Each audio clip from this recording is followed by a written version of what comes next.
أعوذ بالله السميع العليم من الشيطان اللعين الرجيم. بسم الله الرحمن الرحيم. الحمد لله رب العالمين. الحمد لله الذي هدانا لهذا وما كنا لنهتدي لولا أن هدانا الله. لقد جاءت رسل ربنا بالحق.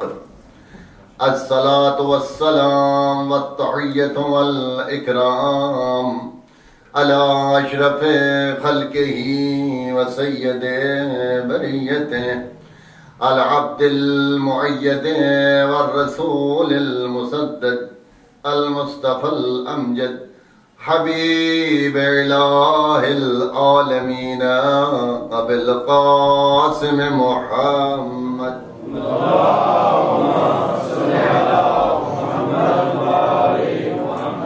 والصلاة والسلام على وزيره ومشيره وأخيه ووارث علمه علم الأولين والآخرين. صل على الذي هو زينة المسجد والمنبر فاتح الأوحد بدر بير العلم والهنين والد الحسنين ضربته يوم الخندق أفضل من عبادة الثقلين. غالب على كل غالب مطلوب كل طالب علي بن أبي طالب.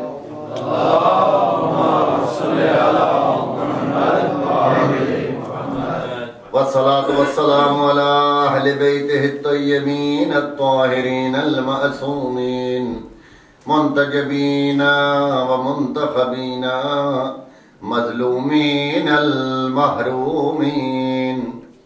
ولعنة الدائمة على أعدائهم ملعونين أجمعين. أما بعد فقد قال الحكيم في محكم كتابه الكريم. بسم الله الرحمن الرحيم. قل لا أسألكم عليه أجرا إلا المودة في القربى.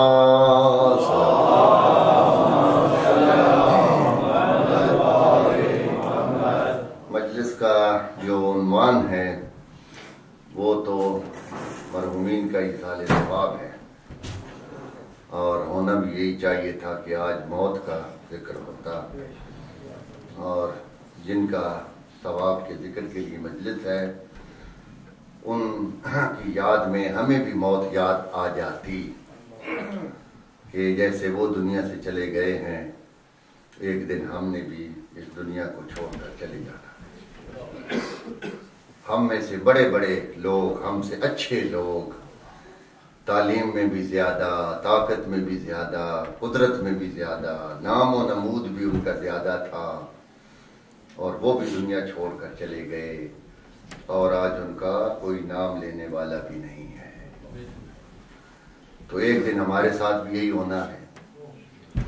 تو مرنے سے پہلے آدمی کا جاگنا ضروری ہے.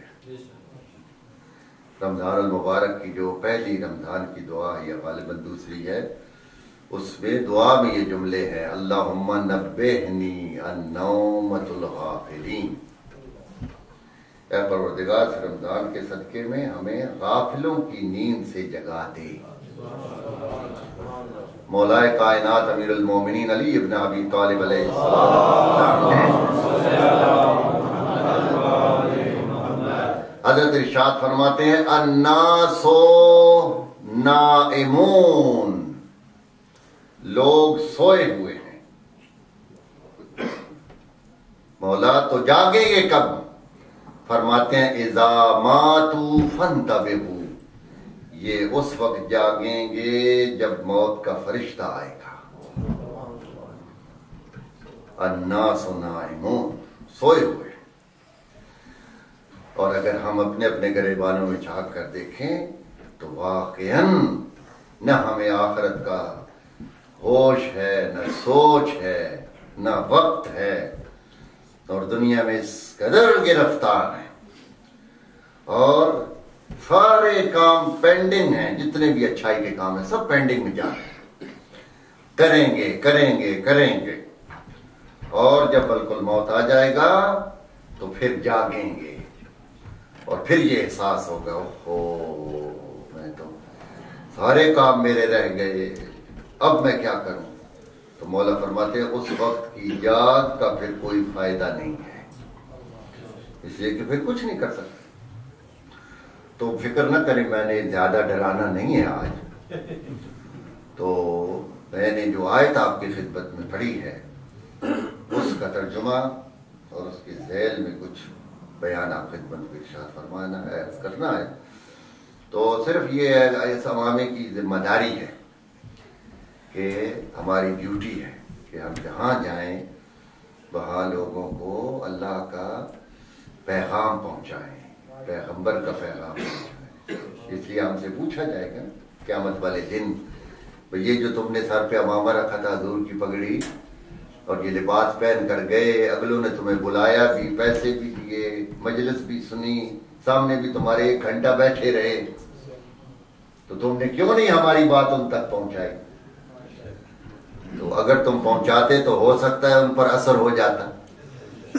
حضرت موسیٰ علیہ نبینا علیہ السلام کا ایک شاگرد تھا، بڑا نیک، بہت اچھا، تو پڑھ لکھ کے اس نے اجازت مانگی کہ میں اپنے گھر چلا جاؤں، حضرت موسیٰ اجازت دے دی۔ تو کچھ عرصے کے بعد اس کی کوئی اطلاع نہ آئی، تو ایک دن اللہ تعالیٰ سے پوچھا ہے پروردگار وہ جو میرا شاگرد تھا اس کی کوئی خبر نہیں ہے، اس زمانے میں تو نہ یہ ٹیلی فون نہ یہ سسٹم، تو خدایا تو ہی بتا اس کا کیا حال ہے۔ کہا موسیٰ جب تو اپنے گھر سے باہر نکلتا ہے تو دیکھتا ہے تیرے دروازے پر ایک بندر بنا کھڑا ہوتا ہے۔ ہاں، فرمایا وہی تمہارا شاگرد ہے۔ پروردگار وہ تو بڑا نیک تھا، وہ تو بڑا اچھا تھا۔ کہا وہ اپنی ذات میں اب بھی نیک ہے اور اچھا ہے، مگر تم سے علم حاصل کرنے کے بعد جب وہ اپنی قوم میں گیا تھا تو قوم سے ڈر گیا، وہ جن غلط کاموں میں لگے ہوئے تھے اسے حوصلہ نہیں پڑا کہ ان کی اصلاح کر سکے، تو ہم نے اس کو یہ سزا دی ہے کہ یہ جو علم کا بوجھ تمہارے پاس امانت ہے اس کو آگے پہنچاؤ، اور اگر نہیں پہنچاؤ گے تو تمہیں اس کی سزا ملے گی۔ خدا کا شکر ادا کرے ہم ایسے نبی کی امت میں سے ہیں کہ ہماری شکلیں دنیا میں بدل نہیں رہی۔ امام جعفر صادق علیہ السلام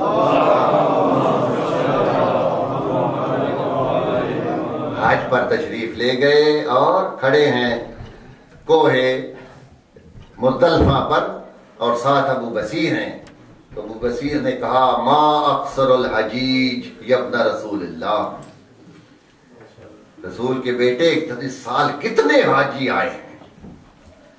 حضرت نے فرمایا نہیں، ما اکثر الحجیج، یہ حاجی نہیں آئے ہیں، یہ زیادہ تر باجی آئے ہیں۔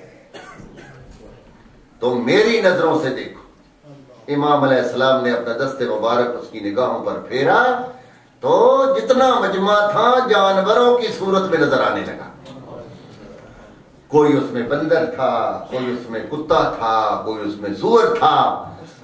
تو امام علیہ السلام نے فرمایا ابو بصیر، معصوم کی نگاہیں انسان کی حقیقت کو دیکھتی ہیں، یہ جو ہمارے اوپر انسانیت کا پردہ پڑا ہوا ہے یہ ہمارے جد کی رحمت کا صدقہ ہے۔ ایک ایسے نبی کی امت میں ہم آئے ہیں کہ اس کی وجہ سے ہماری شکلیں دنیا میں نہیں بدل سکتی، مگر معصوم جب ہمیں دیکھتے ہیں تو ہمارے کرتوتوں کی وجہ سے ہمیں اپنی اصلی شکل میں دیکھتے ہیں. چنانچہ پروردگار عالم ہمیں یہ احساس پیدا کر دے دنیا میں زندہ ہیں جب کہ ہم نے دنیا کو چھوڑ کر چلے جانا ہے، اور ہمارے ساتھ دو چیزیں جائیں گی، ایک اعمال اور ایک آل محمد کی محبت. یہ دو چیزیں کام آئیں گی. آل محمد کی محبت کے بغیر اعمال بیکار ہیں، اور محبت آل محمد اسی طرح اعمال کے بغیر بیکار ہے. حضور نے فرمایا انی تارک فیکم مستقلین کتاب اللہ و عطرتی اہل بیتی، میں دو چیزیں چھوڑ کر جا رہا ہوں، ایک نہیں، ایک ہے اللہ کی کتاب اور ایک ہے میرے اہل بیت. ما ان تمسکتم بہما، جس نے دونوں کو پکڑ لیا، لن تضلوا بعدی، میرے بعد گمراہ نہیں ہوگے، حتی یرد علی الحوض، یہاں تک کہ حوض کوثر پر پہنچ جاؤ. یہ دو چیزیں ہیں، ایک دائیں ہاتھ میں پکڑنا، ایک بائیں ہاتھ میں پکڑنا. قرآن ضابطہ حیات ہے، آل محمد چلتا ہوا قرآن ہے. آیات قرآنی کو پڑھتے جانا، آل محمد کے عمل کو دیکھتے جانا. قرآن اہل بیت کے بغیر سمجھ نہیں آئے گا، اور اہل بیت قرآن کے بغیر سمجھ نہیں آئے گا. تو دونوں کا ساتھ تمہاری حیات کی کامیابی کے لیے ضروری ہے. اور یہ جو آیت میں نے آپ کی خدمت میں تلاوت کی ہے، اس میں ارشاد ہو رہا ہے قُلْ لَا أَسْأَلُكُمْ عَلَيْهِ أَجْرًا، اے پیغمبر آپ کہہ دیجئے کہ میں تم سے رسالت کا کوئی اجر نہیں چاہتا. چنانچہ قرآن مجید میں جتنے بھی انبیاء علیہ السلام پہلے گزرے ہیں، اگر آپ توجہ پوری بے طرف رکھیں گے تو بات سمجھ آئے گی. تو جب ان سے یہ پوچھا گیا کہ آپ اپنی نبوت اور رسالت کا کوئی اجر ہم سے چاہتے ہیں، یہ جو آپ نے خدمت کی ہے اور ہم تک دین پہنچایا ہے، تو اس کا کوئی بدلہ ہم آپ کو دیں. تو حضرت نوح علیہ السلام سے پوچھا گیا تو آپ نے فرمایا کہ لا اسألکم علیہ اجرا، میں اس پر تم سے کوئی اجر نہیں چاہتا. کیوں؟ انا اجری علی اللہ، میرا اجر تو اللہ پر ہے. میں نے کوئی تمہارا کام تھوڑے کیا ہے، میں نے تو اللہ کا کام کیا ہے. تو چنانچہ میرا اجر اللہ دے گا. چنانچہ یہی بات حضرت داؤد سے پوچھی گئی، آپ نے بھی یہی فرمایا لا اسألکم علیہ، میں نہیں مانگتا، اللہ دے گا. حضرت ابراہیم، حضرت عیسیٰ، حضرت موسیٰ، سب انبیاء نے ایک ہی بات کہی، لا اسألکم علیہ اجرا، ہمیں کوئی اجر نہیں چاہیے. اب جو ہمارے پیغمبر ہیں، جب وہ اس مقام پر پہنچے تو سارے انبیاء کے طریقے کو حضور نے بدل دیا. وہ یہ کہتے رہے کہ ان اجری علی اللہ، ہمارا اجر ہے اللہ پر، مگر حضور نے فرمایا کہ لا اسألکم علیہ اجرا الا المودۃ فی القربى، میرا اجر یہ ہے کہ میرے قربا سے محبت کرنا ہے. اب یہ دیکھیے کہ آپ نے ایک مسجد بنوائی اور اس میں تھوڑا کام کرنا تھا، تو سجاد شاہ صاحب آپ کے پاس گئے، آپ الیکٹریشین تھے، آپ کو کہا کہ جی آپ تھوڑا سا ہماری مسجد میں کام کر دیں. آپ نے کہا کر دوں گا. تو مگر ایک اور الیکٹریشین کی بھی ضرورت تھی، اس سے کہا، اس نے کہا میں بھی کر دوں گا. دونوں کو بلا کر پوچھا کہ پیسے کتنے لوگے؟ ایک نے کہا کہ میں تو 50 پاؤنڈ ایک دن کے لیتا ہوں، تو وہ مجھے آپ دیں گے. دوسرے نے کہا کہ میں نے تو پیسہ لینا ہی نہیں ہے، کیونکہ اللہ کا گھر ہے، تو میں اجر اللہ سے لوں گا. اب آپ یہ بتائیے، آپ کی نظروں میں وہ پیسہ لینے والا زیادہ عزت والا ہوگا یا نہ لینے والا ہوگا؟